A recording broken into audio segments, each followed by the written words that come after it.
आपणा सर्वांचं आपल्या कट्टा इंजिनिअर्स या युट्यूब चॅनलवरती सहर्ष स्वागत. शिकताय ना, शिकायलाच पाहिजे. आज आपण या व्हिडिओमध्ये इंजिनिअरिंग मेकॅनिक्स या सब्जेक्ट मधील सिंपल लिफ्टिंग मशीन यातील सिंगल परचेस स्क्रॅप याचा वेलोसिटी रेशो व्हीआर हा फॉर्म्युला कसा येतो, त्याचप्रमाणे या फॉर्म्युलावर आधारित न्यूमेरिकल नंबर 1 पाहणार. सर्वप्रथम काय करूया, ही डायग्राम समजून घेण्याचा प्रयत्न करूया. तर या डायग्राम मध्ये आपल्याला जो काही एफर्ट पी लावायचा आहे, या डायग्रामच्या आधारे काय करणार आहे आपण, एफर्ट पी लावून काय करणार आहे, लोड डब्ल्यू काय करणार आहे, लिफ्ट करणार आहे. मग आपण सर्वात प्रथम काय करणार, एफर्ट पी लावणार. मग हा एफर्ट पी कुठे लावणार, तर आपल्याला काय त्यांनी दिलेलं आहे, एफर्ट व्हील. एफर्ट व्हील वरती आपण काय करणार, पी एवढा एफर्ट लावणार आणि लोड डब्ल्यू काय करणार आहे, लिफ्ट करणार. एफर्ट व्हीलच्या ऐवजी आपण काय करू शकतो, रिप्लेस हँडल सुद्धा करू शकतो. हा एफर्ट व्हील रिमूव्ह करून काय करू शकतो, इथं हँडल लावून काय करू शकतो, जो काही एफर्ट पे आहे तो अप्लाय करू शकतो. जर का हँडल दिलेला असेल तर त्याची लेंथ किती असणार आहे, कॅपिटल एल. जर का एफर्ट व्हील दिलेला असेल तर त्याचा डायमीटर कॅपिटल डी. जर का रेडियस मध्ये दिलं असतं तर काय केलं असतं, कॅपिटल आर. ह्या गोष्टी लक्षात ठेवा. नेक्स्ट बघा, हा या शाफ्ट वरती माउंट आहे, त्या शाफ्ट वरती काय केलंय त्यांनी, पिनियन अटॅच केलंय. म्हणजे एफर्ट व्हील फिरल्यानंतर काय होणार, पिनियन सुद्धा फिरणार आहे. पिनियन वरती काय असणार आहेत, तीत असणार आहेत. त्याला आपण काय म्हणणार आहे, T2. हे तीत कशात एंगेज असणार आहेत, स्पर ऑर मेन गिअर मध्ये काय असणार आहेत, एंगेज असणार आहेत. याच्यावरील तीतला आपण काय म्हणणार, T1. मग काय होणार, T2 T1 मध्ये एंगेज होणार आणि काय होणार आहे, हा गिअर फिरल्यानंतर हा गिअर ऑटोमॅटिक फिरणार आहे. मग आता बघा, हा शाफ्ट फिरल्यामुळे काय होणार, या शाफ्ट वरील जो काही पिनियन आहे तो सुद्धा फिरणार. या पिनियनचे तीत ह्यात एंगेज असल्यामुळे हा सुद्धा फिरणार आणि हा या शाफ्ट वरती काय माउंट आहे. मग या शाफ्ट वरती अजून काय माउंट आहे, जो काय आपला लोड ड्रम आहे तो सुद्धा या शाफ्ट वरती काय माउंट आहे. मग हा जर का गिअर फिरला तर याला हा काय रिजिडली फिक्स आहे, म्हणजे ऑटोमॅटिक हा सुद्धा फिरणार आहे. म्हणजेच काय होणार बघा, एफर्ट व्हील फिरलं, त्या शाफ्ट वरती काय आहे, पिनियन आहे, म्हणून पिनियन सुद्धा फिरणार. पिनियनचं तीत याला एंगेज असल्यामुळे हा गिअर सुद्धा फिरणार. या हा जो काही गिअर आहे तो कशावरती, या शाफ्ट वरती माउंट आहे आणि या शाफ्ट वरती काय आहे, या गिअरला आपला जो काही लोड ड्रम आहे तो कसा आहे, रिजिडली फिक्स आहे. मग हा शाफ्ट फिरल्यामुळे या दोन्ही गोष्टी काय होणार आहेत, फिरणार आहेत. आणि हा लोड ड्रम फिरल्यानंतर काय होणार, आपला लोड डब्ल्यू काय होणार आहे, वरती लिफ्ट होणार. म्हणजे आपण इकडं एफर्ट पी लावल्यानंतर काय होणार, लोड डब्ल्यू काय होणार आहे, आपला लिफ्ट होणार आहे. तर आता याचा वेलोसिटी रेशो व्हीआर कसा फॉर्म्युला येतो एकदा समजावून घेऊया. For 1 complete revolution of effort wheel, ज्यावेळी या एफर्ट व्हीलचं 1 रिव्हॉल्युशन कम्प्लीट होईल त्यावेळी काय होणार बघा, म्हणजे जे एफर्ट व्हील असा फिरायला स्टार्ट होणार आणि फिरून इथं एंड करणार. याचा डायमीटर किती असणार आहे त्यावेळी, कॅपिटल डी. याचं 1 रिव्हॉल्युशन कम्प्लीट झाल्यानंतर हा किती डिस्टन्स ट्रॅव्हल करणार, तर त्याच्या सरकम्फरन्स एवढा. सरकम्फरन्स आपण कसा करतो, हा कॅपिटल डी दिलेला आहे, म्हणजेच काय करतो, पाय डी. याच्या साहाय्याने आपण काय करत असतो, याची संपूर्ण लेंथ म्हणजे सरकम्फरन्स काढत असतो. आता हा कॅपिटल डी दिला, जर का आपल्याला याच्याऐवजी रेडियस दिली असती तर काय झालं असतं, इथून ते हा काय झाला असता, रेडियस. सिमिलरली इथून ते इकडं हा सुद्धा रेडियस आर झाला असता. मग यालाच आपण काय म्हटलं असतं, ऑर ही आर प्लस ही आर म्हणजेच काय, 2R म्हणजेच काय असणार, 1 डे असणार. म्हणजे त्या डेला आपण काय म्हणू शकतो, पाय ट्वाइस आर. ट्वाइस आर म्हणजेच काय असणार आहे, कॅपिटल डी. त्याचप्रमाणे हँडलचं बघा, हँडल या शेपमध्ये असं फिरवायला सुरुवात केली म्हणजे ही लेंथ किती आहे, एल. खालच्या साईडून परत वरती जाऊपर्यंत सुद्धा काय असणार आहे, त्याची लेंथ एल असणार आहे. ही लेंथ एल आणि ही वरची length L. L plus L काय होणार, 2L म्हणजेच काय असणार, किंवा पाय ट्वाइस एल. हे काय असणार आहे, त्याचा सरकम्फरन्स. जर का हँडल वापरला तर 2πL सरकम्फरन्स असणार आहे हँडलचा. 2πR हा कशा असणार, रेडियस दिली असेल तर त्याचा सरकम्फरन्स असणार. आणि जर का डायमीटर दिला असेल तर पायडी याचा काय असणार आहे, सरकम्फरन्स असणार. म्हणजे distance move bye effort wheel किती असणार आहे, पायडी. इथं नोट डाऊन केलेलं आहे आपण, distance move by the effort किती असणार आहे, पायडी म्हणजे सरकम्फरन्स. जर का रेडियस वापरली तर काय करायचं, 2πR.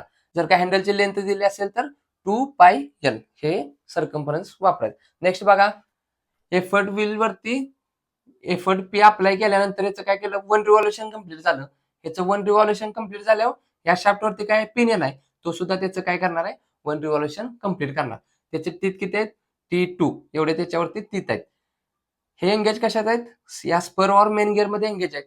हा फिरल्यामुळे काय होणार, याचे जे काही तीत आहेत ते यात काय असणार आहेत, एंगेज असणार आहेत. त्यामुळे हा फिरल्यानंतर हा सुद्धा फिरणार. याच्यावरती तीत किती आहेत, T1. मग ह्याचं किती रिव्हॉल्युशन होणार, तर इथे दिलेलं आहे, that time spur perform T2/T1 revolution. म्हणजे हा किती रिव्हॉल्युशन कम्प्लीट करणार, T2 डिवाइडेड बाय T1 याचं रिव्हॉल्युशन. त्याचप्रमाणे याच्यावरती काय, लोड ड्रम सुद्धा माउंट केलेला आहे. मग जो काही लोड ड्रम आहे तो 1 रिव्हॉल्युशन कंप्लीट झाल्यानंतर किती डिस्टन्स ट्रॅव्हल करणार, तर त्याच्या सर्कम्फरन्स एवढा. म्हणजे त्याने जर का इथून सुरुवात केली अशी फिरायला, तर इथे येऊस्तोपर्यंत तो किती डिस्टन्स ट्रॅव्हल करणार, हा स्मॉल डी डायमीटर असणार. त्याचं डिस्टन्स किती असणार आहे, त्याच्या सर्कम्फरन्स एवढं.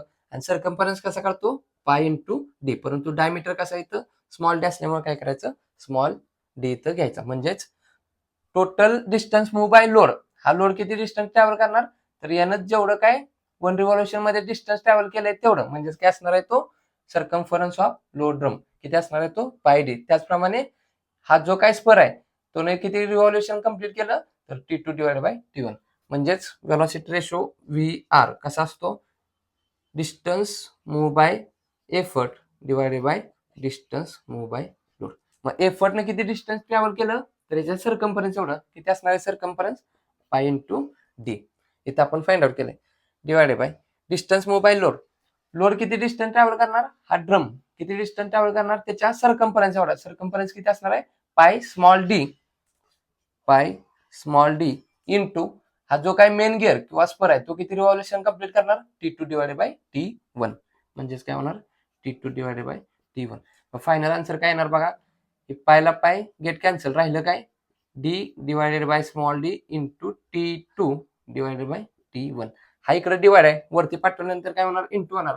म्हणजेच काय होणार, capital D divided by small d into T1 divided by T2. हा काय असणार आहे आपला velocity ratio VR, capital D divided by small d into T1 divided by T2. T1 divided by T2. हा डायमीटर म्हणजेच काय, ट्वाइस आर.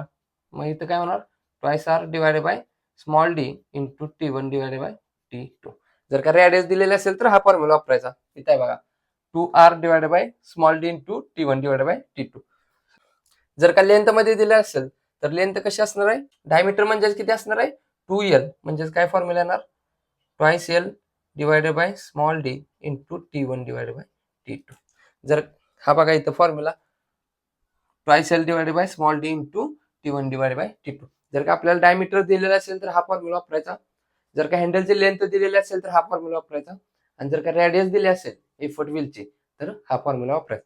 या तिन्हीपैकी जो काय आपल्याला न्यूमेरिकल मध्ये गिवन डाटा दिलेला आहे तो इथं यूज करून काय करायचा, याचा velocity ratio of single purchase क्रॅपचा काय करायचा, फाइंड आउट करायचा आहे. तर न्यूमेरिकल नंबर 1 काय सांगतंय, सिंगल परचेस क्रॅप. म्हणजे सिंगल परचेस क्रॅप एक मशीन आहे, ऍज फॉलोइंग डिटेल. त्याचे जे काही रिडिंग आलेले ते त्यांनी आपल्याला दिलेले. Number of teeth of spur, जो काय आपला स्पर आहे किंवा मेन गिअर त्याच्यावरचं टीथ आपल्याला दिले, त्याला आपण काय म्हणतो, T1. गिवन मध्ये नोट डाऊन करूया, T1. जे काय स्पर वरील किंवा मेन गिअर वरील टीथ आहेत ते आपल्याला त्यांनी किती सांगितले, 125. नेक्स्ट बघा, number of teeth on pinion, जो काय आपल्याला पिनियन दिलेले आहेत त्याच्यावरील टीथ कसे डिनोट करतो, T2. किती दिले, T2 is equal to 25 teeth दिलेले आहेत. नेक्स्ट बघा, डायमीटर ऑफ एफर्ट व्हील. आता इथं आपल्याला काय केलंय, त्यांनी एफर्ट व्हील दिलेलं आहे, त्याचा डायमीटर दिलेला आहे. आपल्याला अजून काय विचारू शकतात, एफर्ट व्हीलची रेडियस सुद्धा देऊ शकतात. अशा वेळी हा फॉर्म्युला वापरायचा. आपल्याला आता काय केलं, एफर्ट व्हीलचा डायमीटर दिलाय म्हणजे हा फॉर्म्युला वापरायचा. जर का ह्या दोन्ही गोष्टी न देता जर का हँडलची लेंथ दिली असती तर हा फॉर्म्युला वापरून व्हेलॉसिटी रेशो सिंगल परचेस क्रॅपचा काय करायचा आहे, फाइंड आउट करायचा आहे. सध्या आपल्याला त्यांनी काय दिलंय, डायमीटर ऑफ एफर्ट व्हील किती दिलाय, 40 सेंटीमीटर. म्हणजेच जो काही एफर्ट व्हीलचा आपल्याला डायमीटर आहे तो किती दिलेला आहे, 40 सेंटीमीटर. तो कशाने डिनोट करतो, कॅपिटल डीने. कॅपिटल डी किती आहे, 40 सेंटीमीटर. इथं बघा सेंटीमीटर मध्ये व्हॅल्यू आहे. बाकीच्या सर्व जर का व्हॅल्यू सेंटीमीटर मध्ये असतील तर युनिट कन्व्हर्जन करण्याची गरज नाही. जर का दुसरी व्हॅल्यू मीटर किंवा MM मध्ये असती तर आपण काय केलं असतं, सर्व व्हॅल्यू एका युनिट मध्ये लिहिल्या असतात. सेंटीमीटर तर सेंटीमीटर, मीटर तर मीटर, MM तर MM. मग युनिट कन्व्हर्जन केलं असतं. परंतु सध्या काय इथे सेंटीमीटर मध्ये, इथं सेंटीमीटर मध्ये, तसेच व्हॅल्यू काय करूया आपण ठेवूया. नेक्स्ट बघा, डायमीटर ऑफ लोड ड्रम. जो काही लोड ड्रम आहे त्याचा डायमीटर म्हणजे स्मॉल डी ने डिनोट करतो. किती दिलेला आहे तो, 16 सेंटीमीटर. दोन्ही व्हॅल्यू सेंटीमीटर मध्ये असल्यामुळे युनिट कन्व्हर्जन करण्याची गरज नाही. नेक्स्ट बघा, load of 250 Newton is lifted bye an effort of 32 Newton. म्हणजेच काय, जो काही लोड आहे 250 Newton lifted bye an effort, हा लोड की लिफ्ट करण्यासाठी आपल्याला एफर्ट त्यांनी किती दिलाय, 32 न्यूटन. म्हणजेच इथं आपण काय करणार, 32 न्यूटन एवढा एफर्ट लावणार. त्यावेळी काय होणार, आपला 250 न्यूटन एवढा वेट काय होणार आहे, वरती लिफ्ट होणार आहे. म्हणजेच लोड W किती दिलेला आहे, लोड 250 न्यूटन. आणि एफर्ट किती लावणार आहे आपण? एफर्ट म्हणजे कॅपिटल पी किती लावणार? 32 न्यूटन. दोन्ही व्हॅल्यू न्यूटन मध्ये युनिट कन्व्हर्जन करण्याची गरज नाही. Find efficiency.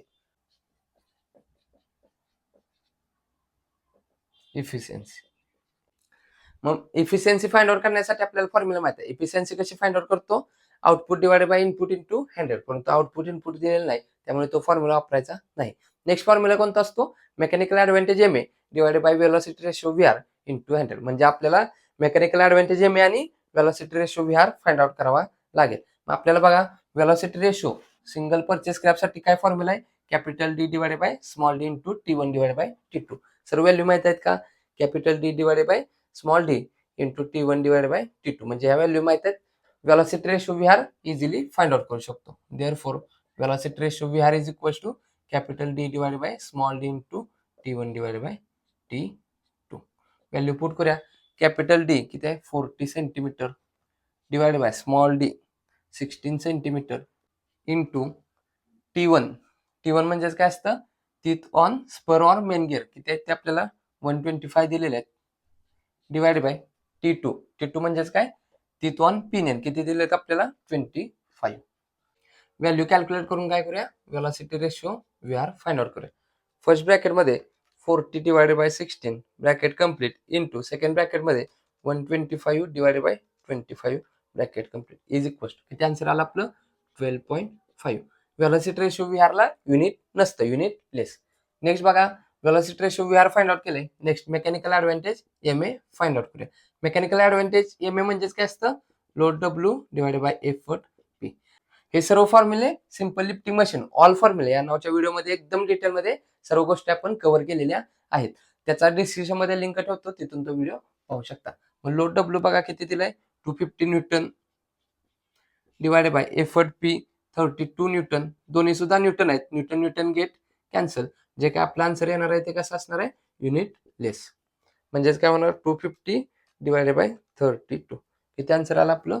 7.8125. युनिट काय असणार आहे? युनिट लेस. मग व्हेलॉसिटी रेशो व्ही आर माहित आहे, मेकॅनिकल ऍडव्हान्टेज एम ए माहित आहे. दोघांच्या सहाय्याने इफिशियन्सी आपण इझिली फाइंड आउट करू शकतो. इफिशियन्सीचा फॉर्म्युला काय असतो? Mechanical advantage M A divided by velocity ratio V R into 100. Value put करूया. एम ए किती आहे? 7.8125 divided by velocity ratio V R किती आहे? 12.5 इंटू 100. व्हॅल्यू पुट करूया.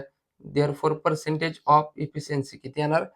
फर्स्ट ब्रॅकेट मध्ये 7.8125 divided by 12.5 bracket complete into 100. किती answer आला आपलं? 62.5%. आपल्याला ते ऍडिशनल क्वेश्चन विचारू शकतात. Which type of machine? याची इफिशियन्सी कशी आहे? 50% पेक्षा जास्त आहे. म्हणजे जी मशीन कशी असणार आहे? Reversible machine. तर न्यूमेरिकल मध्ये विचारल्याप्रमाणे इफिशियन्सी आपण फाइंड आउट केलेली आहे. सिंगल परचेस स्क्रॅप याचा व्हेलॉसिटी रेशो व्ही आर याचा फॉर्म्युला कसा आला? त्याचप्रमाणे न्यूमेरिकल नंबर 1 याच्या रिलेटेड जर काही डाऊट्स असतील तर कमेंटद्वारे कळवा. हा व्हिडिओ आवडला असेल तर नक्की या व्हिडिओला लाईक करा. या गोष्टी जास्तीत जास्त आपल्या मित्रांपर्यंत शेअर करत चला, जेणेकरून आपल्यासोबत आपल्या मित्रांचाही चांगला फायदा होईल. अजून आपल्या कट्टा इंजिनियर्स या युट्यूब चॅनल जर सबस्क्राईब केलं नसेल तर सबस्क्राईब करून समोरील बेल आयकॉन दाबा, जेणेकरून असेच नवनवीन व्हिडिओ तुम्हाला सर्वात अगोदर पाहता येईल. तर पुन्हा भेटू यातीलच सेकंड नंबर न्यूमेरिकल घेऊन. तोपर्यंत आपल्यासोबत आपल्यांची काळजी घ्या. धन्यवाद.